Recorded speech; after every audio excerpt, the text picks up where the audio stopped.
สบายดีเอ้ยน้องมาจากจูนิเทลเด้อเอ้ยพอมีเวลาว่างบ่โดยวางอยู่โดยมื้อนี้น้องจะมาแนะนำอินเทอร์เน็ต Wi-Fi เด้อเจ้าร้านของเอ้ยแม่นใช้อินเทอร์เน็ต Wi-Fi เด้อบ่ยังบ่ทันได้ใช้เทื่อนะมีแต่ใช้อินเทอร์เน็ตมือถือเอ้ยท่านั้นน้องจะขอแนะนำอินเทอร์เน็ต Wi-Fi ให้เอ้ยเด้อโดยแจ้งเชิญทางนี้เลยเด้อ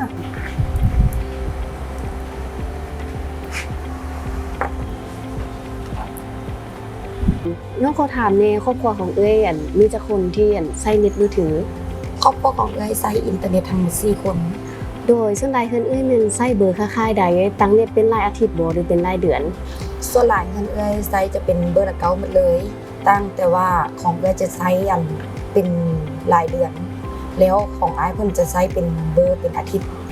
ภายใน1เดือนนี้ครอบครัวของเอ้ยแม่นตั้งเน็ตเบิดหลายปานใดถ้าคิดเป็นเงินนี่ประมาณเท่าใด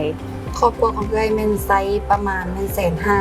200,000บางทีก็หลายกว่านั้นโดยเอ้ยนี่แม่นราคาอินเทอร์เน็ต Wi-Fi ของพวกน้องเด้อ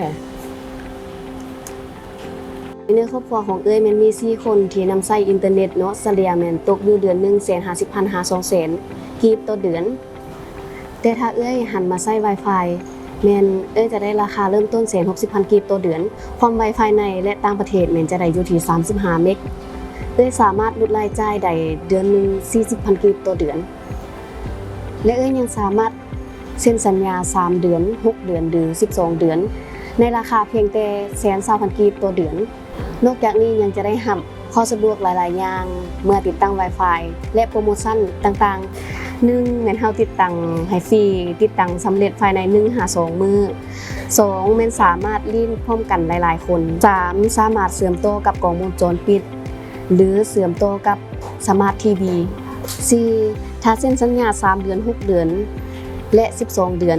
จะได้รับเดือนฟรี1เดือนหา4เดือน5จะได้รับ100นาทีโทรฟรีและลาต้า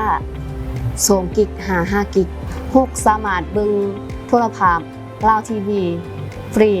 7แม่นถ้าเวลาเอ้ยต่อสัญญาเอ้ยจะได้รับ 10% และถ้าเอ้ยสำระเองผ่านยูมันนี่เอ้ยจะได้รับอีก 2% รวมเป็น 12% 8เวลา Wi-Fi มีปัญหาแม่นเฮาทางบริษัทเฮาแก้ไขให้ฟรีแก้ไขข้อขัดข้องภายใน24ชั่วโมง9เวลาอุปกรณ์ Wi-Fi มีปัญหาทางบริษัทเฮาเปลี่ยนใหม่ให้ฟรีโดยน้องขออธิบายเพิ่มเติมเด้อสมเทียบราคา FTTH และนโยบายที่เอ้ยจะได้รับเซ็นสัญญา3เดือน6เดือนและปีหนึ่งในราคาเริ่มต้น120,000กีบต่อเดือน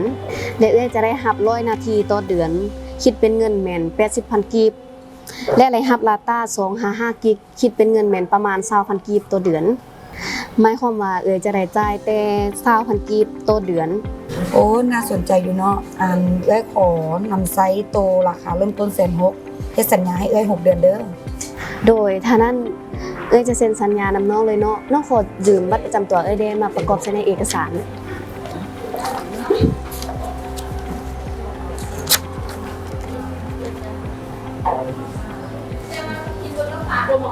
โดยรบกวนเอ้ยเซ็นวันนี้ให้น้องเด้อ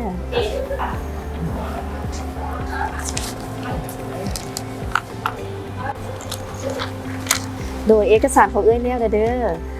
แล้วนอกจากขอเก็บค่าอินเทอร์เน็ตนำเอ้ยเด้อค่าอินเทอร์เน็ตแม่นตกอยู่960,000กีบแล้วมีค่ารักษาความปลอดภัยอีก8เดือนนึง5,000กีบจะตกอยู่40,000กีบพอดีเป็นล้านนึงเจ้าโอ้ได้ละบ่น้อง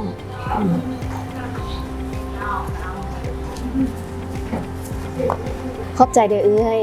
มีแต่เอ้ยรอท่าทางทีมเทคนิคเฮามาติดตั้งให้เด้อช้าสุดแม่น48ชั่วโมงโดยน้องโดยถ้ามีปัญหาอย่างเอ้ยสามารถติดต่อเบอร์น้องได้เด้อหรือว่าเบอร์ฮอตไลน์02193ตัวเลข63ตัว